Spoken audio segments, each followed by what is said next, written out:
Et voilà, on se retrouve juste encore du coup pour l'astronomie. J'espère que cet épisode d'astronomie va vous intéresser parce qu'on va parler d'un événement qui s'est passé samedi. Je pense que vous en avez entendu parler.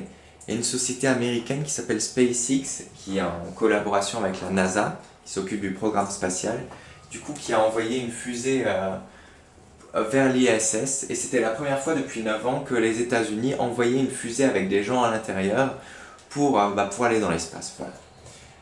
Je vais vous raconter du coup un peu le but de la mission, qu'est-ce que c'était, etc. Alors, on a du coup notre station spatiale internationale, voilà. Ça c'est vers où les... bon, c'est pas génial, l'image n'est pas de très bonne définition, mais bon ça va. Voilà, parce qu'en fait autour de notre Terre, on a un satellite, c'est-à-dire un objet qui tourne autour de notre Terre, voilà. Et cet objet s'appelle l'ISS, c'est la Station Spatiale Internationale. Et dans cette station, c'est un laboratoire, en fait, il y a des gens qui travaillent dedans et qui font des expériences pour voir, je sais pas moi, par exemple, est-ce que les insectes dans l'espace, c'est pareil que les insectes sur... Enfin, si on met un insecte dans l'espace, est-ce qu'il va faire des choses pareilles que sur Terre, etc., etc. Enfin, ils font des recherches pour voir comment ça marche la gravité, etc. Et ils doivent changer les gens qui sont à l'intérieur, parce que forcément, ils ne vont pas rester toute leur vie là-haut. Il y a des radiations parce qu'ils ne sont pas protégés par les gaz qui sont autour de notre Terre, du coup, ils peuvent avoir des cancers, etc. Du coup, ils doivent les changer souvent, les gens qui sont dedans. Et c'est pour ça que du coup SpaceX, c'est une société américaine, a dit bah ok, pas de souci, on va vous faire une fusée et on va vous envoyer des nouvelles personnes à l'intérieur qui pourront remplacer 2 autres personnes. Voilà comment ça s'est passé. Du coup, je vais vous montrer un peu. Là, c'est le moment où j'espère que ma vidéo... Bah après, je vais vous montrer parce que j'ai peur que ma vidéo se fasse enlever de YouTube parce que voici, voilà. Du coup, voilà comment à peu près se compose une fusée. On a 3 étages. Premier étage, on a le lanceur. C'est ce qui va propulser la fusée du bas vers le haut, comme ça. Voilà. Voilà. Le lanceur, c'est là où il y a beaucoup de carburant. C'est pas de l'essence, il me semble. C'est autre chose. Je sais plus ce qu'ils utilisent pour faire propulser la fusée. Et du coup, voilà. C'est là où il y a beaucoup de carburant dedans.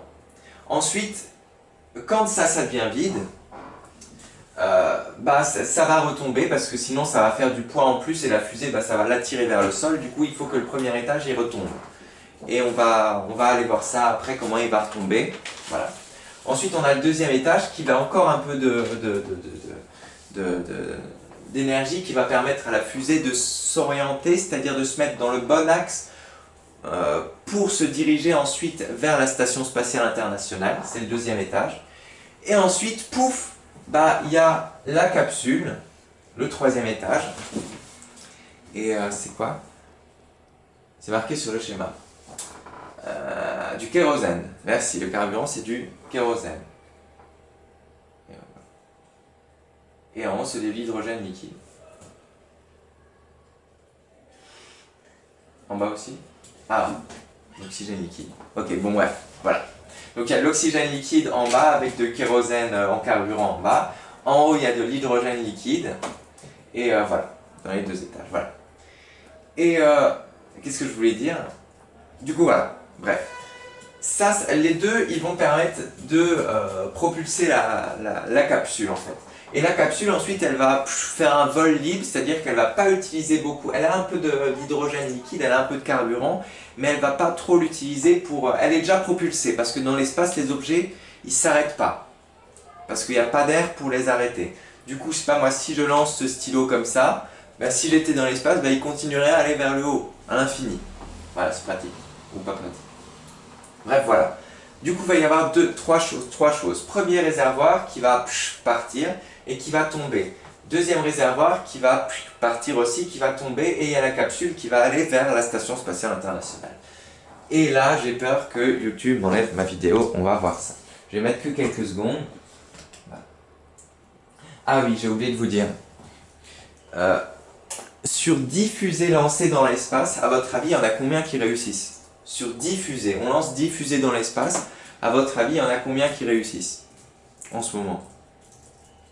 Seulement 2.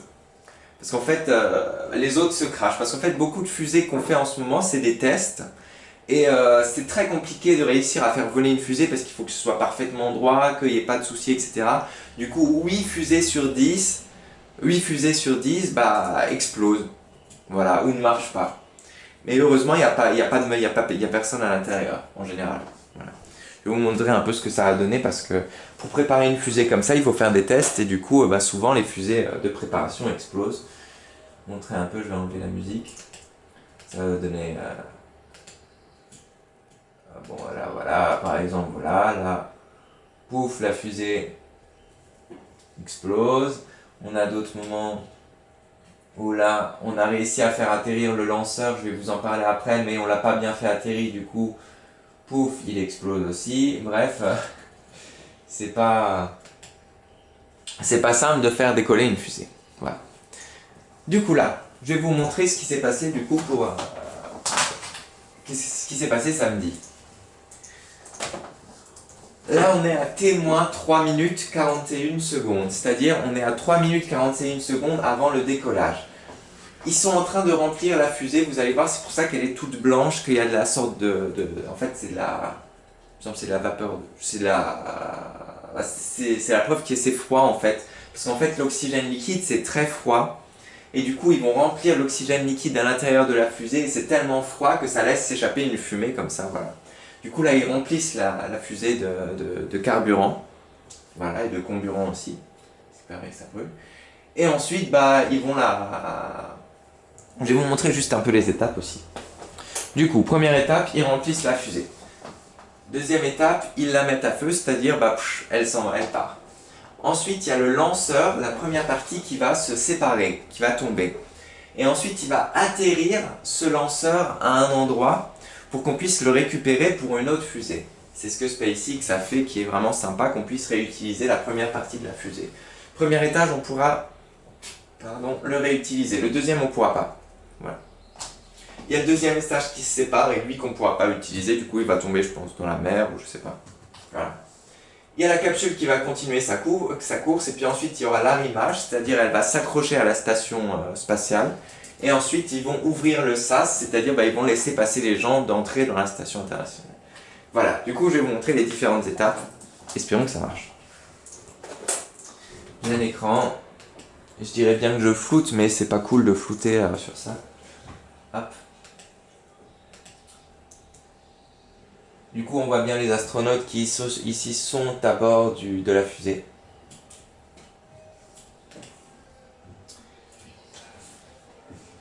Un peu le son. Ah voilà, on arrive pile poil au... Du coup là, ils ont... Je vais vous montrer, là on est à T-21 secondes. J'espère que j'ai le droit de montrer 21 secondes. 20 secondes. 19, 18... Ah non, là on est à 8 minutes et... Non, je dis n'importe quoi.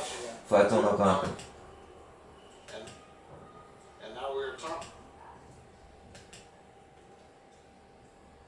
On arrive un peu. 3 minutes. Là on voit bien qu'ils la remplissent, la fusée. 1 minute.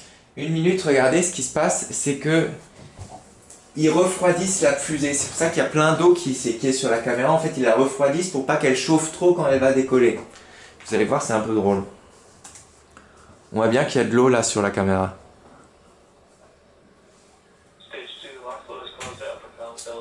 Voilà. Et j'ai vraiment peur que... Allez, non, ça c'est... J'ai raté le décollage. 50 secondes, allez. J'ai accéléré. Trop tard. Allez, voilà. Non, toujours pas. Je peux faire en plus. Non. On va y arriver parce que le souci, j'ai pas envie que ma vidéo se fasse enlever à cause de ça. Voilà.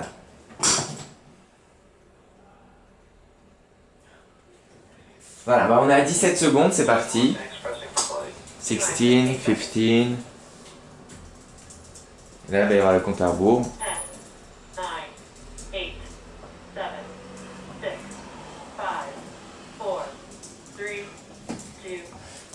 Attendez, juste une chose à dire, regardez tout ça là, avant que la fusée décolle, c'est de l'eau qu'en fait ils sont en train de larguer sous la fusée pour pas que ce soit trop chaud. On est bon? Parti, décollage.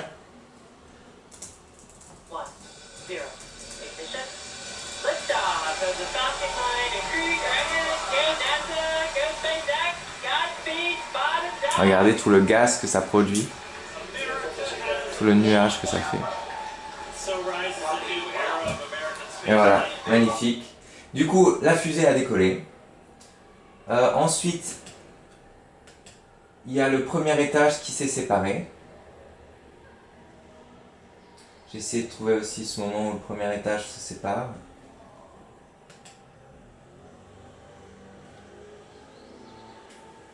Ah voilà. Regardez. C'est là.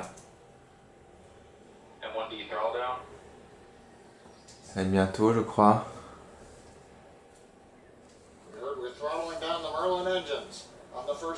Regardez, là l'étage va se séparer, le premier étage. On a la caméra à l'intérieur.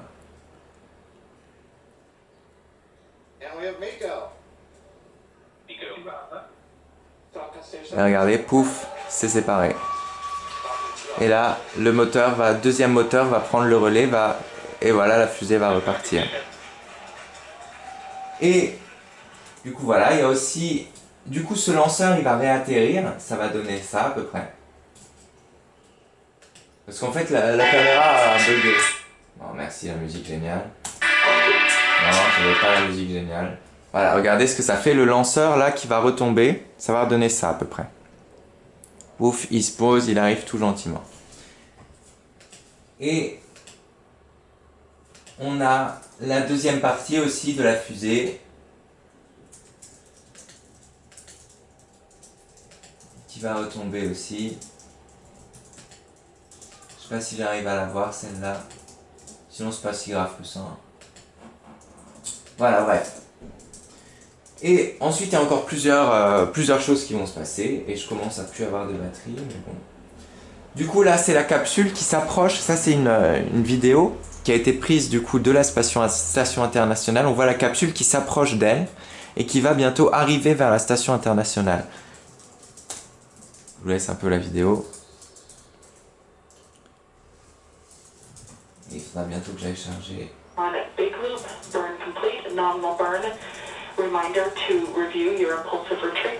Voilà, on voit bien que arrive petit à petit, mais ça prend beaucoup de temps. Là, c'est la Terre qui tourne.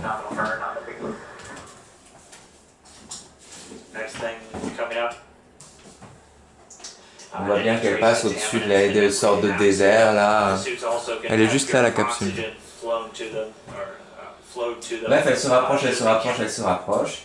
Et puis à un moment, elle arrive, là, tout proche de la station internationale. Ah bah là, voilà. Regardez, elle va s'accrocher. Ça prend du temps, hein. Et si on a de la chance, on pourra avoir les petits propulseurs, là. C'est des sortes de petites sortes de fumées de gaz qui se mettent, mais je crois qu'on n'a pas le temps. Je crois pas qu'on va. Non.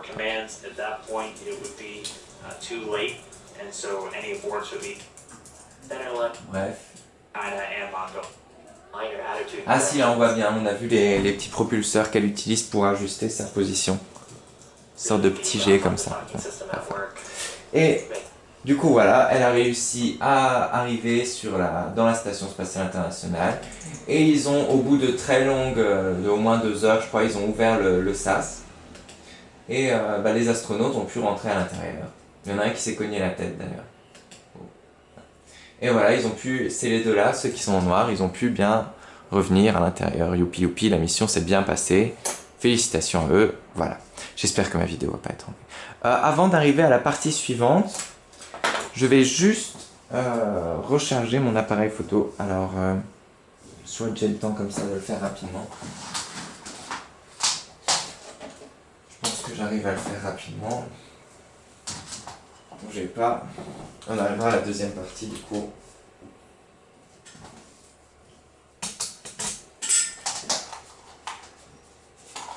Ok. Et voilà, comme ça, caméra contente. Et on pourra continuer quand la caméra sera contente. Voilà. Ok. on arrive du coup à notre deuxième partie. Du coup, on a vu la fusée. On va continuer la leçon de la semaine dernière. Là, les enfants de Madame Roth, si je vous conseille d'aller voir la vidéo de vendredi dernier pour ne rien rater, parce que là, on avait vu ce qu'on pouvait voir dans le ciel à l'œil nu. Et là, on va voir ce qu'on peut voir dans le ciel avec un télescope. Du coup, on va faire avec un logiciel, on va imaginer qu'on a un télescope, etc. Voilà. Les enfants de Madame Roth, du coup, allez voir peut-être la leçon de la semaine dernière, comme ça vous comprendrez mieux celle-là. C'est un petit conseil. Voilà. Et du coup, on y va, c'est parti.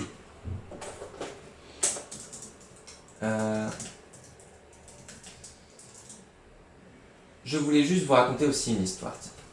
Une histoire, je vous avais promis, sur les constellations. J'avais promis la semaine dernière. Voyez-vous. Ah, j'ai même sur mon téléphone. Ça prend peut-être un peu de temps. Le logiciel, voilà. Du coup, on se trouve toujours en Alsace. Voilà. C'est bon, j'ai mon histoire qui est prête. Tout est bon. Ok. On se trouve toujours à Strasbourg dans un champ. Voilà, il est l'heure actuelle. On va avancer, on va faire qu'il soit ce soir. Du coup, là, on va mettre qu'il est 12, 13, 14. Voilà, il va être 22 heures. On va dire 23 heures. Voilà, il est 11 heures du soir. Et je vais fermer, bien sûr, les volets, comme ça vous pouvez mieux voir.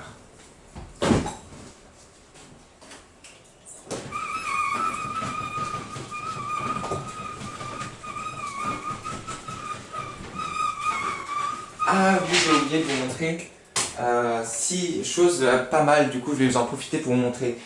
On pouvait voir la fusée à l'œil nu samedi dans le ciel. Je vais vous montrer une vidéo que j'ai prise avec rapidement parce que j'ai été surpris qu'elle soit. En fait, elle avait 3 minutes d'avance, la fusée. En fait, elle est là. Là, c'est chez moi, enfin, c'est chez mes parents. Et du coup, ça, c'est des maisons. Et puis, ça, ce petit point-là, c'est la fusée. Et vous allez voir, à un moment, elle va disparaître aussi.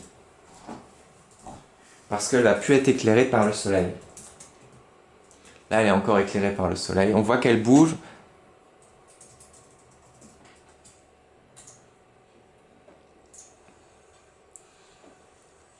Et on va voir un peu qu'elle se déplace. Là, regardez. On voit qu'elle se déplace dans le ciel.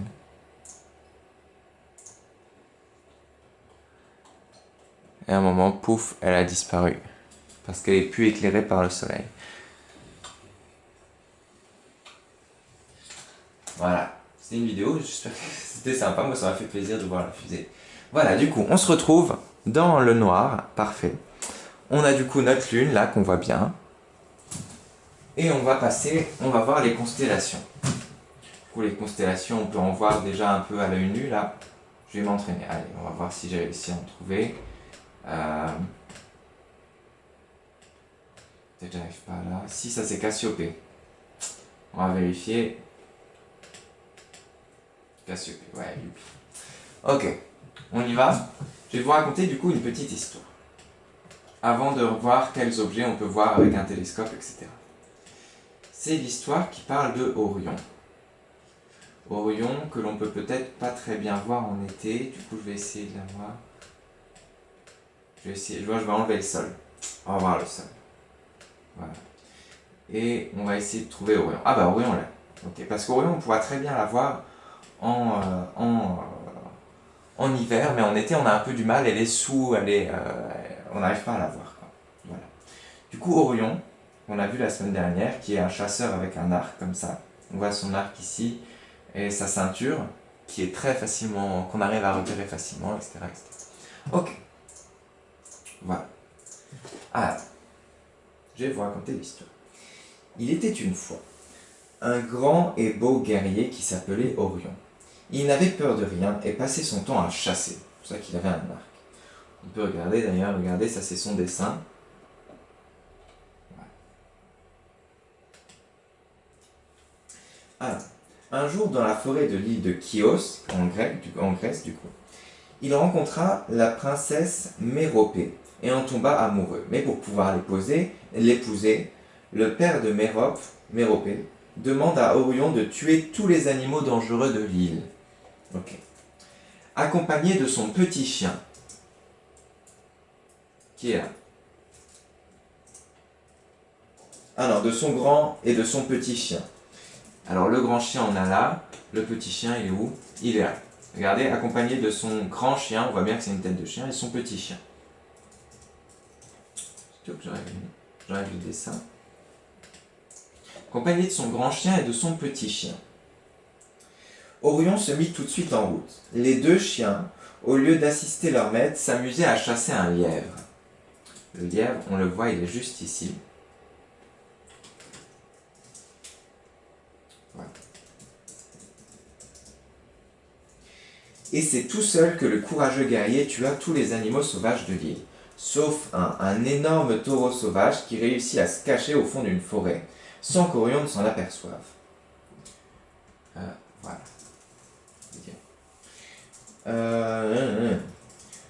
De retour au palais, Orion voulut alors épouser Méropée, mais le roi refusa car il entendait toutes les nuits encore les hurlements du taureau qui lui parvenaient au fond de la forêt. Alors furieux, Orion quitta l'île et se jura de tuer tous les animaux sauvages qu'il rencontrait. Du coup là, il était vraiment énervé. Il n'avait pas réussi à tuer le taureau. Voilà. Mais Gaïa, la déesse de la terre, ne pouvait tolérer de telles paroles, parce que Gaïa, elle aime beaucoup les animaux. Elle envoya un énorme scorpion pour punir Orion. Est-ce qu'on arrive à voir le scorpion? Dites si vous voyez. Le scorpion, il est.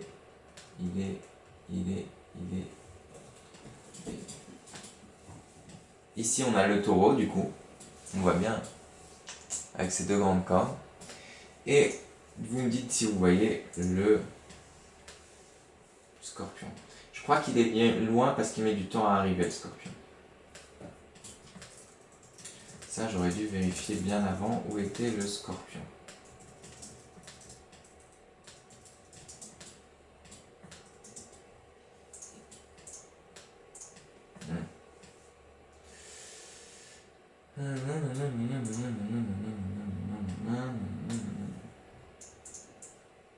Du coup, elle lui envoie un scorpion après pour le punir. Et je n'arrive pas à trouver le scorpion, mais il existe. Je suis très mauvais, je n'arrive pas à le trouver, tant pis. Il est peut-être juste là, mais j'arrive pas à le voir. Bon, tant pis. Du coup, je reviens à Orion. Zoom sur Orion, qui est là. Allez, vas-y.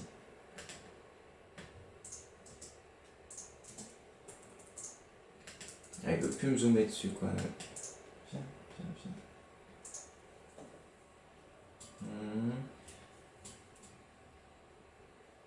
Désolé, petit souci technique, je n'arrive plus à zoomer sur Orion, qui est là. Je vais pas reprendre ma souris. Oh là là. Et on va y arriver.